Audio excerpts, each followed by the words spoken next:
बिस्मिल्लाहिर्रहमानिर्रहीम। आज की बात में हम बात करेंगे, रीडिंग का टॉपिक है, पढ़ने की अहमियत है। हमारे माशरे में ये तासुर आम है कि पढ़ने से क्या होता है, पढ़ने का आउटपुट क्या है, मगर हम दुनिया में नहीं देखते कि इसके मुतल्लिक क्या चीज़ें हो रही हैं। आज में एक इंडियन रिसर्च हैं, डॉक्टर अर्चना तिवारी। रिसेंटली उन्होंने रिसर्च की है, वो न्यूरोलॉजिस्ट हैं, ऐसा भी उलूम की माहिर है और न्यूरो से मुतालिक वो सारी चीज़ें उन्होंने तहकीक करके एक रिपोर्ट शाया की है। रिपोर्ट रिसेंटली एक मैगज़ीन में छपी है, चाहूँगा तो आपसे शेयर करूँ। डॉक्टर अर्चना तिवारी लिखती हैं कि अगर आपको दिमाग की कुव्वत ताकत बढ़ानी है तो आपको किताबें पढ़नी पड़ेंगी। किताबें पढ़ने में आप शायरी, नावल, फिक्शन, जिसको अफसाने कहा जाता है, ये सारी चीज़ें आपको पढ़नी पड़ेंगी। अगर आप ये चीज़ें पढ़ेंगे, जिसे नसर से लेकर शायरी कहा जाता है, तो ये चीज़ें आपकी दिमागी कुव्वत को बढ़ा देंगी। वो कहती हैं, अपनी मेडिकल की लैंग्वेज में कहती हैं कि जब आप किताब पढ़ते हैं तो किताब के अंदर डूब जाते हैं। अगर कोई किरदार दौड़ रहा है तो आप उसके साथ दौड़ेंगे और आपके जो नर्व्स हैं वो उसके साथ काम करना शुरू कर देंगे। वो कहती हैं जो सेंसरी कॉर्टेक्स है वो आपको काम में आएंगे और ये कॉर्टेक्स आपको उस किरदार के साथ चलाएंगे। उसके बाद अगर आप किसी वेलवेट को छुएंगे तो उसके बाद जब दौड़ेंगे तो मोटर कॉर्टेक्स काम करेगा।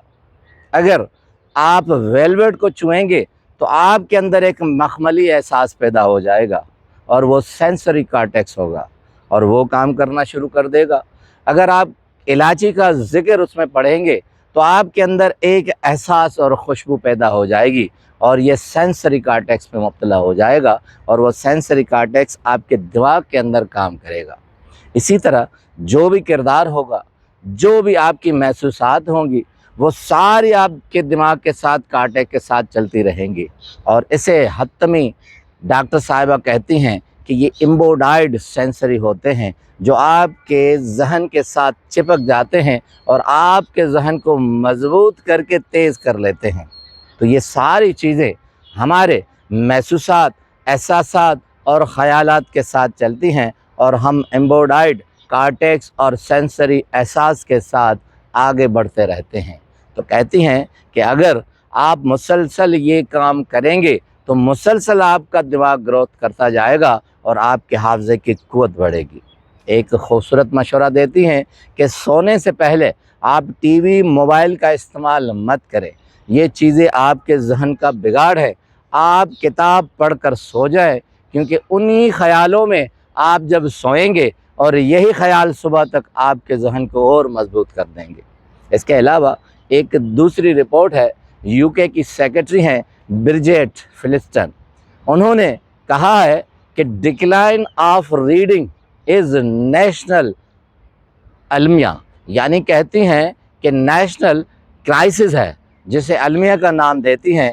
कहती हैं ये जो डिक्लाइन है, रीडिंग की जो सूरत हाल है, ये हमारे सारे सोसाइटी के लिए नेशनल क्राइसिस है। अगर ये इसी तरह रही तो हम आहिस्ता आहिस्ता तबाही की तरफ जाएंगे। रिपोर्ट है कि यूके में सिर्फ 33% रीडिंग की हैबिट है, तो इसे बढ़ाने के लिए एजुकेशन सेक्रेटरी काम कर रही हैं। फिर इंडियन एक्सप्रेस इंडिया में एक रिपोर्ट आई है कि हम रीडिंग बढ़ाने के लिए स्कूल्स में बच्चों को अखबारात देते हैं कि उनकी रीडिंग हैबिट बढ़े, क्योंकि अगर रीडिंग हैबिट नहीं बढ़ेगी तो बच्चा भी आगे नहीं बढ़ेगा। हम सिर्फ कोर्स की हद तक हैं, हम सिर्फ ख़यालों और बातों की हद तक हैं। हम ये नहीं देखते कि दुनिया में लाइब्रेरीज़ बन रही हैं, उन पर काम हो रहा है, दुनिया में किताबें छप रही हैं और लोग पढ़ रहे हैं। हम सिर्फ इस एहसास में मुब्तला है कि हम मादियत परस्त के दौर में हैं, हमें उनसे आउटपुट क्या मिलता है, हम उनकी तरफ जाते हैं जिनसे हमें आउटपुट मिलता है, मगर हम नहीं समझते ये इनविजिबल आउटपुट है जो हमें आगे चलकर काम आता है। एक खूबसूरत सोफिस्टी लोविट्स की कोटेशन है, जो अमेरिकन राइटर है, 75 ईयर्स के हाल हयात है। वो कहते हैं कि think before you speak, read before you think, यानी बात करने से पहले सोचें मगर सोचने से पहले पढ़ें, کیونکہ ہم پڑھیں گے تو وہی آئیڈیاز آئیں گے اور اس کے ساتھ ہم اپنے ڈیسیشن پاور پر قائم رہیں گے اور اسے بڑھائیں گے۔ آپ کا بہت بہت شکریہ۔